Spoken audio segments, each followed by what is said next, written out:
So I am joined here today by Brandon Arsamont, Chief Commercial Officer of Swift Connect, and Jim Whalen, Chief Technology Officer of BXP. As you know, I am Phil Coppola. I'm the mobile evangelist at HID, and I wanted to take some time and really pick the brains of the experts in actually deploying mobile credentials. It's one thing for the mobile evangelist to talk about this, but to hear it from the folks that have actually deployed is a completely different story. So with that, if you don't mind, gentlemen, I've got some questions prepared, and we'll try to keep it as conversational as possible. So, Jim, tell us a little bit of the story, right? You manage a number of buildings, clearly, right? BXP has quite an extensive portfolio. Why? Why would you change to a mobile credential? Cards work, right? Plastic cards work. Why did you choose mobile credentials? And then why wallet in particular? Yes, Phil. Yeah. We've been on a journey for, I don't know, 7, 8 years, just trying to figure out mobile credentials. And it really is focused on the talent of our clients. We serve Fortune 100, Fortune 500, Fortune 1000 companies in our portfolio of buildings. And it's about making the experience as convenient and with less friction as possible as you enter and get into a building. Sure. And why'd you look at wallet? Was that just because of the ease of use, the convenience over an app-based credential over Bluetooth? Well, I love the performance aspects of the wallet. Okay. That basically bring to us reliability and throughput at some of the busiest turnstiles in the country. Yeah, I think that's one of the things that not a lot of people realize. How many people would you say are going through your turnstiles at any given point in time? So again, at 8:45 or 9 o'clock in the morning, we need complete reliability to push hundreds of people through a set of turnstiles in New York City, in Boston, in San Francisco. Right. So, in other words, it can't be unreliable. Yes. Yeah. So while it has those performance characteristics and aspects that really elevate the experience of performance. So, Brandon, where does Swift Connect come in this conversation? Yeah, we make a SaaS platform, and it's designed to integrate existing physical access control infrastructure and a lot of the technology from HID, such as your HID Origo platform, helping that installed base of physical access control connect to the world of modern identity, mobile and cloud applications. And so really, delivering that integrated platform that connects the HID infrastructure with the access control infrastructure, not only in BXP's properties in the base building, but also in the tenant side as well. Yeah, I think that's a lot of the question that we get specifically in the commercial real estate realm is, I'm a tenant. I come to your building, I get through the turnstile, I get up the elevator, I get to my tenant space, and then what? And how would you help someone in that journey? Yeah, we call it a street to seat experience. And the how is, it's quite difficult. It's integrating access control systems, which is what we're built to do. That's what we founded the company on. But it's a critical element to produce the right experience. If the card gets you from street to seat, through the turnstiles, onto the elevator, into and around your suite, and the mobile credential has to as well. And so it's simply integrating those access control systems to feel like a cohesive unit. It's okay for a tenant and for a landlord to have independent access control systems. The problem is when the user has to care. The user shouldn't have to care they're transitioning from a BXP space to a tenant space. They don't care. I don't want to try to figure out which card I'm supposed to present based on which building I'm going to. It should just work. And thankfully, with Mobile Wallet and with the tech that we've been able to bring forth, we're able to give the user that intuitive experience that they desire. So one of the questions that I get a lot of the time is a little bit of that resistance. Like, if the card already works, why make the switch? Have you looked at this at all? Have you heard that same feedback that I'm getting? Well, what I typically say is that if the card works and you don't have any problems, keep the card. The thing about cards is that, or with Mobile Wallet, is that we're preserving the good things about cards. People love the way a card works on a transaction. 200 milliseconds, 100% of the time. It's super reliable, super consistent, super quick. We're preserving those elements that people love about cards. But what people don't like about cards is getting a card. I gotta wait on someone to manually process a ticket, or I have to stop by a desk and show my ID. I gotta take it out of my wallet. I gotta take it out of my purse. I just got my hotel key card. After I have the card, it works great, but I had to wait in line for half an hour in order to get it. that's what we're changing. We're not simply transforming the atoms that make up a piece of plastic and putting in the bits that go on a phone. We're delivering a skip the line experience. Mobile is the vehicle. That I like that because I've not heard anyone describe it in exactly that way, and especially as it pertains to user experience, right? There's a whole generation of users that are entering the workforce now that have spent time in university, and in university they're using an app to do everything, and then they come into the workforce and it's like, here's this plastic card, and go wait on the line, right? And it provides this like really super frictiony experience that, to your point, goes away when we transition to a wallet-based And experience. by the way, they've been to a baseball game recently, they've boarded a plane recently, they've checked into a hotel recently. They've ridden the New York subway. They've gotten into their car. Yep. I mean, the use cases in our daily life are just expanding. So, as a technologist, it's not if, but when. Yeah. In my mind. You know, it's funny. I just came back from London, and I did not take out my wallet to pay for anything, including the tube, right, as they call it over there on the other side of the pond. But everything was tap to pay with wallet. I'm an Apple user, so I have all my credit cards in wallet, my American Express card in wallet. My American Express bill is probably on fire right now as it makes its way over to me. But every transaction was on the phone. And I think that is the level of expectation that users have. I'm curious, do you have any like anecdotal evidence or any sort of anecdotes to share on whether people prefer their watch or their phone? I don't, but we see both being used in our buildings every morning. So if you're an iPhone user, you're probably using your phone. I mean, I'm sorry, your watch. Yeah. You're using your watch at that interaction at the turnstile. But I don't know if we have that data. The data we have on the splits between Apple Watch transactions and iPhone transactions. What we don't know is how many users actually have the watch and maybe just never provision in there. Right. So it's difficult for us to tell. What we can say from anecdotal feedback is that whenever leaders or executives try out the service, those who have an Apple Watch come back and they're smiling from ear to ear. It really is the hero use case with a watch. So I think those users that have a watch, my sense is they probably tend to use that as their preferred device. But what we know for sure is that we get really great smiles and a lot of positive feedback. It is rather delightful, especially in university, to see all the students that they're all doing this. It just makes the process so much easier. One of the questions that I again receive quite often is in regard to migration, right? So okay, I'm on cards. All right, I've made the decision. I want to go with mobile. I want to go wallet. What does that migration even look like? Like how difficult of a transition was it initially? Yes, yeah. So I would say the first one's always the higher bar. You block and tackle to get to that end line, and then to really deliver. And you're figuring things out along the way. But once you've figured it out, we're in certainly kind of scaling mode. Like how do we bring it to enable other buildings in the portfolio, Phil? So, but it's that first one that's always the experience of just getting through it. Yeah. Absolutely. I think it's a lot to think about going all mobile. I think every client that we've had that's been successful, it's been a choice program. If you have a card and you want a card and you like a card, you can have a card. But we're giving you the option to have mobile. And if you deploy that really well and you market it really well, most users will opt for mobile, at which point you can reassess whether or not it makes sense to deactivate and take the cards. But the answer in almost every environment we've been part of is that it's both. At least for the foreseeable future, until at some point you're able to market and get great enough adoption where you can remove it. I guess I would ask you the same question in reverse. How are you transitioning from snail mail?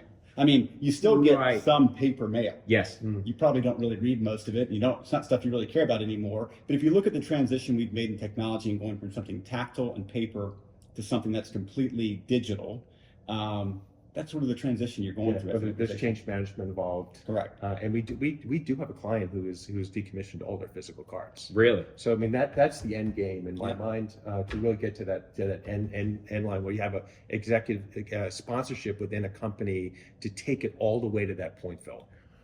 So okay, interesting point, because one of the biggest challenge points I get, and actually HID just recently did the State of Security 2024 State of Security report, and one of the number one reason holding people back from adopting a mobile credential program is the argument around visual IDs. Mhm. What's your stance on this? Like, if one of your tenants says no more physical badges, is that a problem for you? So we don't require photos of physical badges, in our clients. So Right. now we have clients that are very, very security sensitive, and do require those photos inside their workspace. But that's not the norm, Phil. The norm is mostly again physical cards without photos. Yeah, yeah, that, and I see the same exact thing. I get that we've always done this for years and years. We've had a physical card, and on that physical card is your picture, and that's just the way we've done things forever. But we're sort of entering this time of convenience and security merging. Yeah, because the way I look at it, I love the convenience, and we've talked about the convenience and less friction. But I get equally excited about the elevated nature of just the security of the digital ID, right? Right. I mean, there's nothing more personal and secure than your phone that never leaves your hand. Yes. That has its own security protocols built into it, right? So that aspect actually elevates the game over physical cards in my mind. And then the third lane is really about the efficiencies. Like again, partnering with Swift Connect, we're able to say, hey, our clients' systems are the book of record, right, for provisioning their credential into our lobby system, right, our access control system that supports the turnstiles. So that orchestration gets us out of the access control business. Oh, so you're not managing other people's cardholder database? So once we make this integration link to their book of record, as they add new employees, as they separate employees, literally those records and those credentials are in our base building system within minutes. So it's not like everybody has to be on the same access control platform. No. So our clients use all. I mean, that's the reality in multi-tenanted office buildings. I mean, our clients are free to choose whatever, and they have everything under the sun in some buildings, and we have our own system that manages the base building. Back to the physical cards, Phil, I will tell you that the mutual client that we have that has gotten rid of plastic cards in totality. I'm a physical security nerd, and I've been coming to this convention now for a couple of decades. Same. It's a shame to say. I'm excited about this for the same reasons you are, Jim. Not only do I think this is the most convenient credential that our industry has ever created, I think it's the most secure credential if you look at it holistically. And for the mutual client that we have that has gotten rid of cards, I don't believe they've added to their risk log. I think they have. They would probably assert they have mitigated more risk in total than have added to it. Completely agree, Brennan. Completely. Yeah. Yeah. I mean, one of the things, Phil, is that in this, between our clients and our base building, let's say our client is provisioning their own cards, it's a manual process. So, hey, add this person, separate this person, inactivate this person, right? This back and forth. And fundamentally, that process is a flawed process that is ripe for manual error. And I know it has manual errors, right? Absolutely. So the integrity, again, going to a digital interaction, a digital integration, just elevates the accuracy of the records. I think even in the real world, right? We've all seen it, the bloated access control database, right? Because somebody gets fired or they leave or whatever, and the card is supposed to get decommissioned, but it never actually does. And now you have all sorts of duplicate records all over the place. I'll tell you, here's an excellent example of how they do security without a visual photo on the card. So if you look at what they do here at the hotel, as you walk through, they're not trusting the visual element, the fact that you had a card, because this shows that you could have stayed here last week, you could have forged this, but the digital tap at that reader and the light blinking, that's what they do here at this hotel. That's what they do at TSA. If you notice the employees at the airport that walk through, they're trusting the secure transaction that's heavily encrypted, not the visual element that here at this trade show you could clone pretty easily. Oh yeah, tons of vendors here. I'm probably shouldn't say this, but I brought my badge from last year. Yeah. Right, and it's literally identical from this year's badge, and I have every intention of walking onto the show floor with it. Now, listen, I have both badges. I'm totally legal, but the point is, visual ID as like this panacea, as like this perfect solution.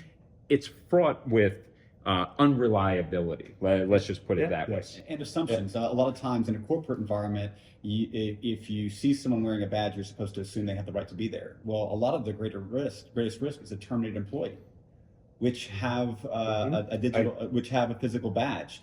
That's not something you should trust. It's a false sense of security. And what we see a lot of our clients moving to is no, the tap transaction can be trusted. If the LED turns green, you can trust that, but do not trust anything visual. Yeah, Because that is the security vulnerability, and this process cleans up that risk. yes. So talk to me about support and training.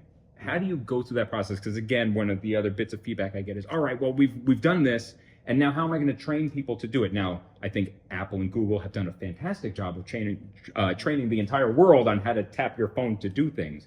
But it may be a little bit of a change, a sea change in the commercial real estate world. How did you go about? Well, I mean, first of all, I'll mention that, Phil, that we have a slightly different model than some of our peers, in that we are taking kind of this enablement model where I bring in enable the service with Swift Connect for the building. I upgrade the readers. I get it to a point where we're ready to basically for our clients to use the turnstiles, and we delegate basically access and authority to the turnstiles to our clients.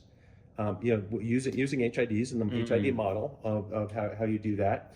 And that allows us to again, get out of the access control business. I'm saying you have the right, you're a client in the building, you have a right to access to the and control access to the turnstile, right? Because we're trusting you in provisioning your employees and separating your employees. So I would imagine that there's got to be quite a bit of integration work that goes into that in order to enable that sort of outcome. Certainly. There's a ton of integration work that has to go into it up front. Just like any IT system deployment, just like any software deployment, there's work that has to go into and testing before, everyone feels comfortable enough to really put users in front of this. But, by the time in Jim's properties at BXP and our other clients, we go through that testing process along with our partners at HID, and we all feel comfortable in bringing users on board at that point. Yeah, and especially in the case of Apple too, just to overlay that very high security standards and standards in general for how that process, the governance of getting something into the wallet, they have an interest in as well. Right. If I can, Phil, just add Sure. to the support question. We equip the support teams, the help desk folks, just like any software deployment with escalation. How do you teach a user how to use their email on their phone? How do you teach them how to use the Salesforce on their phone? If you have to teach them to do this minutia, you failed. And I will tell you that if you have to train a user on how to open up a door, We got bigger problems. Too complicated, right? How to go through the turnstile. It has to be intuitive. And I think that's what we've captured here with this tech is it just works and it's natural and it's intuitive for a user who's conditioned to that Apple experience elsewhere or that Google experience elsewhere. And the same thing on the provisioning process. Yeah. How many apps do you have on your phone? And you download. That whole experience is a common experience across a large demographic. Right? Yeah, I can't imagine another technology on the market now that is so fraught with various friction points as I need a physical card, right? And have to go through that workflow versus now, like if I want to add a transit card, like I'm looking at going to Japan, you do it through the Apple Wallet. I got my American Express card in the mail. I add it to my Apple Wallet. It's all, I am trained on how to do this, but if I go and work for an organization, I got to talk to the security department. I need a letter from my manager who's got to get me a card, and then I got to get into the database. Again, just not elevated security. Efficiencies are built into this model. Yeah, and I think that's the piece that not a lot of folks realize. To steal your line, we're not just moving from atoms to bits, right? It's not just, I have access control on a card and now it's on a phone. It's all the other possibilities that are opened once that credential moves onto the phone, once you get off of that sort of older, antiquated standard. Over the past couple of years, we've all been returning to the office, and I think that we're seeing increased activity in the office because we all miss this. We all miss human interaction. This is the type of human-to-human interaction that's fun, that we enjoy. The human-to-human interaction that we didn't enjoy and that we don't want anymore is the interaction with the person at the front desk. Right? And that's what we're delivering. We're preserving the human interaction that you value and helping you skip the line at the front desk. Taking it to a new level, right? Yeah. So if people want to learn more about Swift Connect, where can they do that? www.swiftconnect.com. swiftconnect.com. I will leave obviously all the contact information below. Jim, where can people get in touch with you? If somebody's seen this and said, you know what, I'm a Sure. commercial real estate person and I want to learn more. Sure. Well, I'm at bxp.com. It's just Jay Whalen at bxp.com. It's pretty easy to get in touch with me. Yep, absolutely. Again, links to everybody's contact information will be below. Thank you for making it this far into the video. If you'd like to get in contact with me, again, all my contact information is below, and we'll see you on the next one.